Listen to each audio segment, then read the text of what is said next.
Olá, tudo bem? Mais uma vez estamos aqui para nosso encontro para tratar sobre direito civil. E hoje, em especial, aquele meu abraço, aquela minha saudação toda carinhosa a todos os meus alunos lá da Unileão.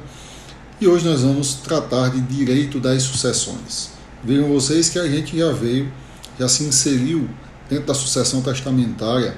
Dentro da sucessão testamentária já falamos sobre as disposições gerais, regras gerais, tipos de testamento ordinário, tipos de testamentos especiais, caducidade, nulidade, revogação do testamento. Vimos os codicílios, passamos aos legados e hoje a gente vai falar sobre algumas questões atinentes a assuntos específicos que são um pouco dissociados dos demais conteúdos que a gente vai começar a tratar hoje.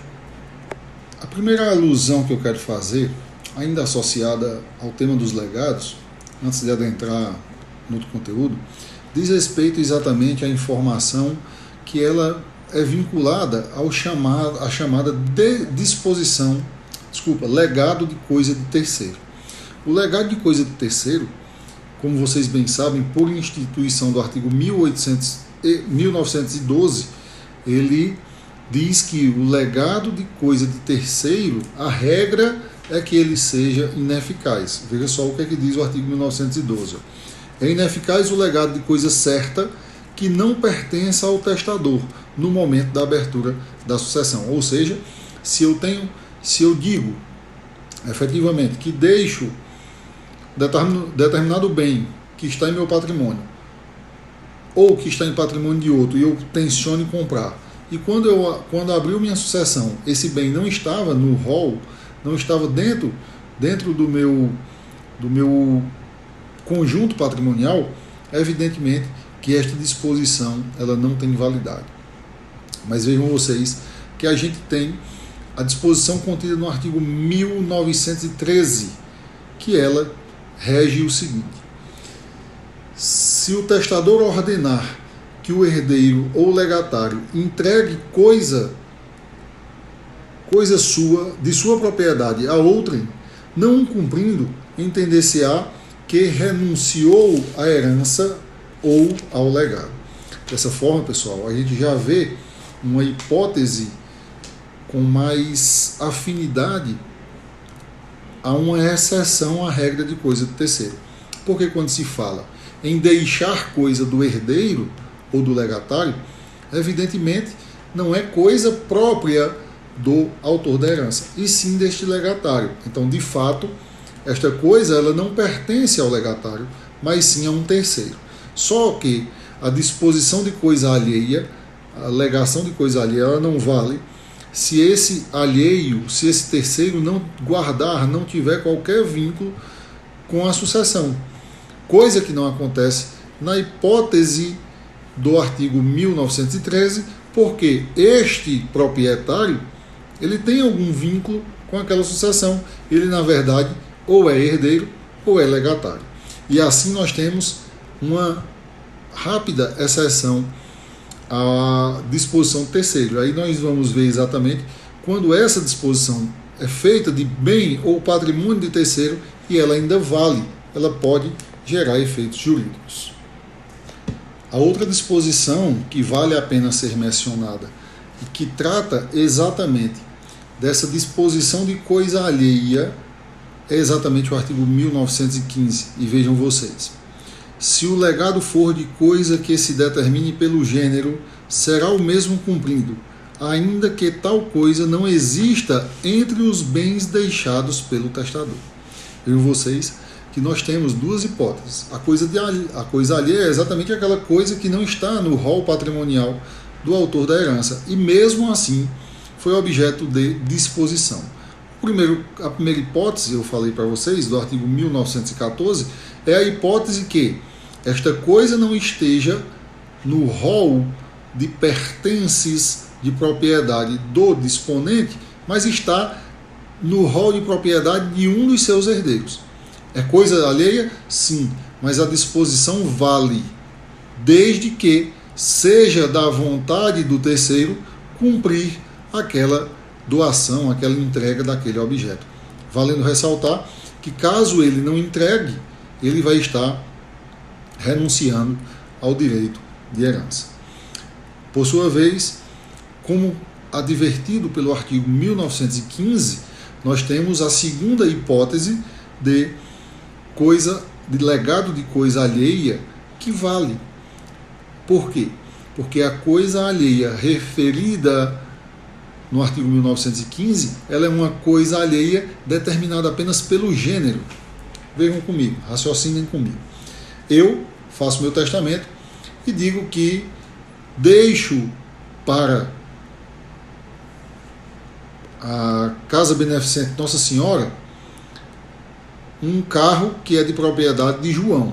O João é um terceiro que eu só conheço, não é meu herdeiro, não é meu legatário, não é nada. Há como se cumprir esse legado? Não. Por quê? João é um terceiro e ele não tem qualquer vinculação comigo. Desta forma, não tendo ele qualquer vinculação a título sucessório, ele não é obrigado a vender o carro dele. Pode até os meus herdeiros buscarem comprar para satisfazer essa minha disposição, mas João não é obrigado a vender. E aí se terá por inválido essa disposição. Mas se eu disser, deixo um carro Gol ano 2010 para a Associação Nossa Senhora Aparecida como forma de legado. Vejam vocês que o legado ele é uma ordem, ele é uma obrigação a ser cumprida pelos herdeiros, sejam eles herdeiros legítimos, sejam eles herdeiros testamentários. E dessa forma, já que eu determinei apenas o gênero carro, quantidade e gênero, carro 2020, 2010 Gol, existem vários carros 2010 Gol para ser vendido. Então, caberá aos meus herdeiros cumprir essa minha ordem, cumprir esse meu legado, embora eles não tenham no seu patrimônio aquele carro que eu dispus. Mas por se tratar de uma disposição feita de forma que a coisa é apenas determinada pelo gênero e quantidade, coisa incerta, deverá ser cumprido esse legado. Então eu tenho apresentado para vocês artigo 1913, artigo 1915, exatamente as hipóteses excepcionais de quando se tem uma disposição de patrimônio através de legado e este patrimônio é de terceiro, mas mesmo assim ele vale. Valeu? Pois bem, tratemos agora de um novo tema, que é exatamente o tema do direito de acrescer. Venham comigo. O direito de acrescer, que está previsto lá no artigo 1941 a 1946, ele traz exatamente uma relação jurídica diversa da normalidade. Por quê? Porque na regra, o que é que nós temos? Em regra, quando um legatário, um beneficiário de disposição testamentária, ele não tem condições de receber, não tem condições de receber porque foi excluído ou porque é pré-emoluente, aquele patrimônio ele tem dois caminhos. Ou ele pode ir para o substituto, nós vamos já falar sobre isso, ou ele pode, ou caso não haja substituto, ele vai voltar para a sucessão legítima. Esse é o caminho natural das coisas. Mas existe também, em razão do direito de acrescer, a modificação desta regra geral. Exatamente porque o direito de acrescer gera uma substituição presumida em razão dessa impossibilidade do co-herdeiro ou colegatário não poder herdar, não poder ou não querer herdar. Caso de renúncia, caso de exclusão ou premoriência. Só que este direito vai ser compartilhado, vai ser acrescido com uma condição. E a condição é exatamente que exista nesta disposição uma disposição não individualizada, mas feita sim de forma conjunta. E vamos ver então o que é a disposição conjunta que eu estou falando. A disposição conjunta, galera, ela institui exatamente a copropriedade, ou seja, a propriedade comum, a propriedade de que todos exercem a propriedade de determinado bem. Cláudio, Mas poderia ele dispor dividindo o bem em cada parte? Poderia, mas aí não seria uma disposição conjunta. Seria a disposição feita numa mesma cláusula para várias pessoas divididas. Gosto de dar um exemplo bem simples para você entender. Uma disposição rateada seria exatamente a disposição que eu faria da seguinte forma. Tem uma fazenda chamada Fazenda Esperança e eu deixo 50% da parte norte da fazenda para João e os 50% da parte sul para Maria. Isso eu estou dispondo um único bem, mas de forma dividida, e todo o conteúdo que tiver na parte norte e na parte sul vai pertencer respectivamente a estes herdeiros. No entanto, a disposição também pode ser conjunta, instituindo uma relação jurídica de propriedade comum, em que os dois são proprietários. Como assim? Deixo a fazenda Esperança para João e Maria. Me diga aí qual é a parte de João. Me diga qual é a parte de Maria. Não dá, porque as frações são ideais. Nós não temos o fracionamento, nós não temos a chamada delimitação ou identificação específica da propriedade de cada um deles. Ou seja, João e Maria são donos de 100% da fazenda conjuntamente. Isso, galera, é exatamente o que se chama de disposição conjunta.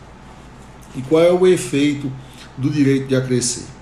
Veja só, se eu faço uma disposição conjunta para João e Maria, fiz essa disposição conjunta, vindo um deles, ou João ou Maria, a falecer, vamos dizer que faleceu antes da abertura da sucessão, e logo em seguida eu faleci.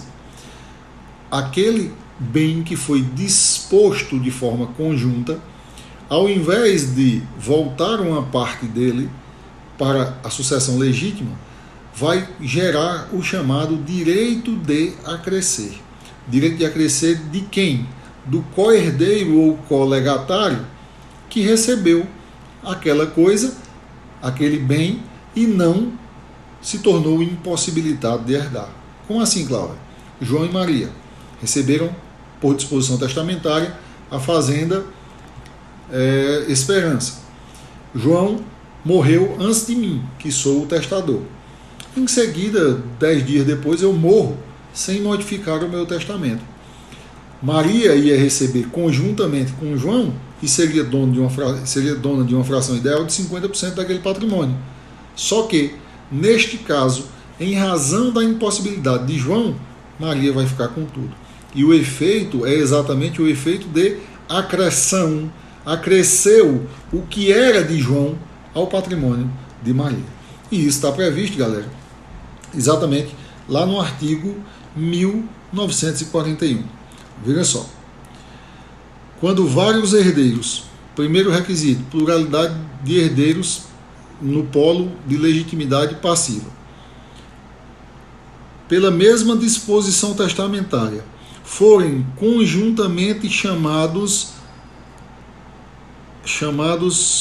a herança em quiões não determinados, ou seja, disposição conjunta, e qualquer deles não puder ou não quiser aceitá-la, a sua parte acrescerá a dos co-herdeiros, salvo o direito do substituto. Beleza. O finalzinho, pessoal, faz uma pequena ressalva exatamente quanto ao substituto. E aí a gente vai falar um pouco sobre o substituto.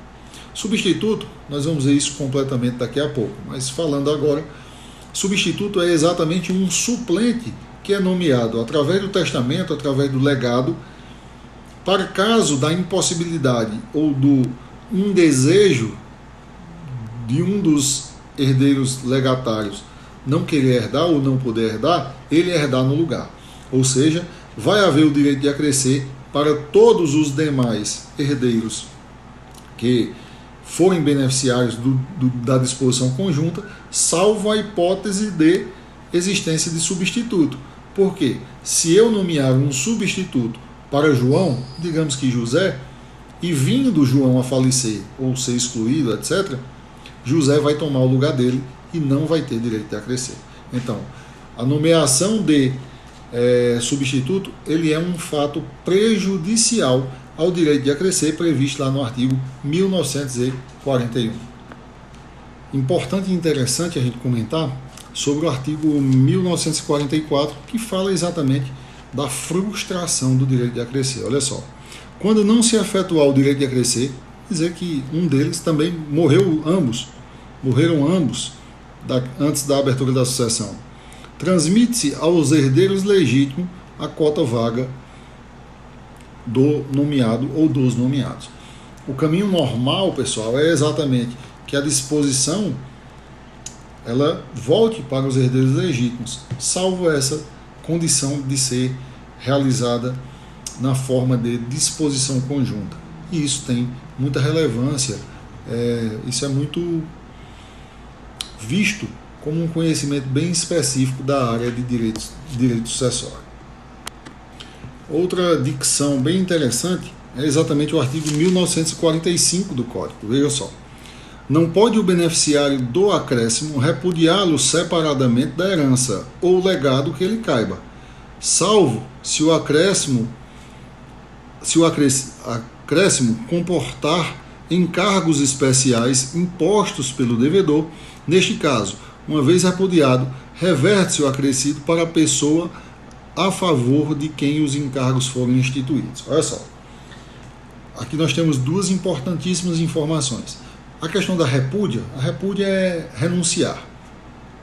Digamos que num legado simples, comum, que não tenha encargo, aquele do exemplo que eu dei entre João e Maria, digamos que João não vai poder herdar porque morreu, Maria disse que não quer herdar a parte de João. Ela não pode fazer essa renúncia. Ou ela renuncia à integralidade, ou ela não renuncia a nada. Ela não pode simplesmente renunciar à parte acrescida, salvo a hipótese de haver encargos que beneficiem terceiras pessoas que Maria não tenha interesse ou condição de cumprir. Por exemplo, comprar alguma coisa, fazer alguma coisa em favor de uma determinada pessoa. Maria pode repudiar, dizendo que não tem capacidade de fazer de cumprir aquela determinada condição, e repudia, renuncia desta feita separadamente a parte que acresceu. E o efeito é que a parte, o quantitativo que era de Maria, vai se reverter em favor da pessoa que era beneficiada pela condição. Essa é a dicção do artigo 1945, qual eu recomendo uma leitura bem atenta, se possível, inclusive em um código comentado. Beleza? Vamos falar agora um pouco sobre a questão da substituição hereditária. A gente acabou de falar um pouquinho sobre ela, e é exatamente o que vem a ser a substituição. A substituição, pessoal, é exatamente a tomada do lugar de um herdeiro que não pôde ou que não quis herdar. Quando se diz não pôde, por exclusão, premoriência ou deserdação, não quis, por renúncia. Que não pôde ou que não quis herdar, vindo este substituto previamente nomeado a substituí-lo na condição de herdeiro ou de co-herdeiro, colegatário, enfim. Dessa forma, substituir é exatamente o ato do testador, deve ser praticado pelo testador, nomear um substituto, um suplente, uma pessoa que possa vir a tomar o lugar daquele que não quis ou não pôde. Então, a substituição basicamente é isso, e nós vamos ver os tipos de substituição existentes. A primeira substituição, ou a primeira espécie de substituição que eu quero falar, é exatamente a substituição vulgar, ou comum, ou simples. E esta substituição, ela diz respeito exatamente quando eu tenho simplesmente a nomeação de uma pessoa para substituir outra em linha sucessiva. Como assim? Eu deixo um carro para João, nomeio o substituto de João, Pedro. Isso é a substituição vulgar. E ela pode, inclusive, se estender por mais de um substituto. Deixo um carro para João, nomeio o substituto Pedro, nomeio o substituto de Pedro, Joaquim. Beleza. Mesmo assim, continua a substituição comum. Já por sua vez, a substituição ela pode ser recíproca. E recíproco vem de reciprocidade, de troca. E aí nós temos a nomeação, que eu chamo nomeação em X. Eu deixo um carro para João e uma bicicleta para Joaquim. Nomeio João substituto de Joaquim e Joaquim substituto de João. Ou seja, eles são reciprocamente substitutos simultâneos um do outro, de modo a garantir que, havendo a ausência de um desses substitutos, de um desses beneficiários, a minha disposição ela não vai se perder, ela não vai deixar de ser cumprida porque eu tenho aquele substituto ou aqueles substitutos recíprocos que se substituem simultânea e reciprocamente. Beleza? Quanto à substituição, nós vamos ver lá no artigo 1947. Veja só, que é basicamente autoexplicativo. O testador pode substituir outra pessoa ao herdeiro ou ao legatário nomeado para o caso de um ou outro não querer ou não poder aceitar a herança ou o legado, presumindo-se que a substituição foi determinada para as duas alternativas, não precisa nem dizer para que é, ainda que o testador só se refira a uma. E aí nós temos o artigo 1948 que trata exatamente da recíproca. Também é lícito ao testador substituir muitas pessoas por uma só ou vice-versa, e ainda substituir com reciprocidade ou sem ela. Ou veja, eu posso ter vários substitutos para uma só pessoa ou uma só pessoa sendo substituto para vários. E também a forma recíproca, como eu acabei de mostrar a vocês, que um é beneficiário e substituto do outro, enquanto o outro é beneficiário de outra coisa e substituto deste primeiro. A última espécie de substituição que eu vou falar para vocês, ela é uma substituição, inclusive, que tem suas peculiaridades, mais autônomas do que a substituição simples ou vulgar e a recíproca. Me refiro exatamente à chamada substituição fideicomissária. E a substituição fideicomissária, ela tem fundamento lá do artigo 1951 até o artigo 1960. Vocês veem que ela tem um arcabouço jurídico muito maior. E a substituição fideicomissária, a primeira coisa que eu quero falar para vocês é que, primeiro, para que vocês não confundam aí em outros casos, a substituição fideicomissária, ela tem que ter como beneficiário final pessoa não concebida até a abertura da sucessão. Se tratar de uma substituição cuja pessoa já tenha nascido ou já esteja concebida, não se trata de uma substituição fideicomissária. Pode ser qualquer outra substituição, mas por força lá do artigo 1952, que diz: a substituição fideicomissária somente se permite em favor dos não concebidos ao tempo da morte do testador. Ou seja, inclusive, a pessoa que fez o testamento não pode, a pessoa que ele beneficia com aquele bem, o beneficiário final, ele não pode estar concebido até a morte, não só no tempo da feitura do testamento, mas sim desde a abertura da morte, ele já não pode estar concebido, esse beneficiário não pode estar concebido. Ok? Outra coisa bem importante para a gente falar sobre a substituição fideicomissária é que ela é uma substituição progressiva, ela é uma substituição que ela faz sucessivas substituições. uma de caráter temporário e outra de caráter definitivo. Lógico que haverão as condições, haverá de se verificar a condição da concepção e nascimento de vida do beneficiário final. Mas vejam só comigo como é muito interessante a sucessão, a substituição fideicomissária. Para tanto, vamos elencar as partes da substituição fideicomissária. O fideicomiente é exatamente a pessoa do testador. É aquele que faz a disposição para determinada pessoa ou para determinadas pessoas. O fiduciário é aquele que vai herdar logo com a morte do fideicomiente. Então, logo ele morra, o fiduciário vai receber aquele bem, aquela disposição, mesmo que de forma temporária, o que se chama mesmo que de forma resolúvel. E, por último, o fideicomissário receber é aquele último beneficiário, e diga-se de passagem, que o fideicomissário ele tem que ser pessoa ainda não concebida. Beleza?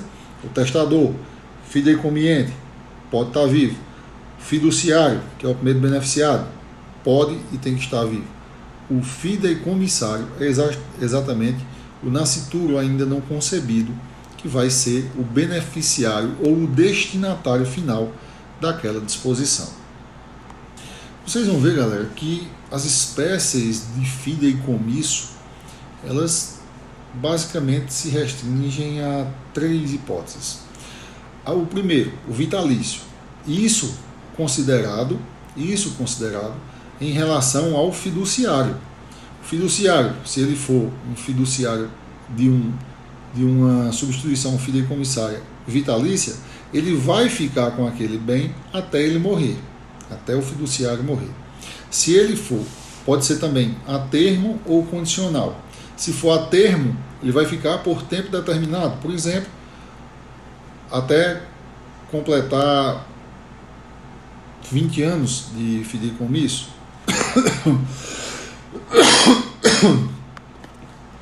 Desculpa, gente, tive um acesso de tosse.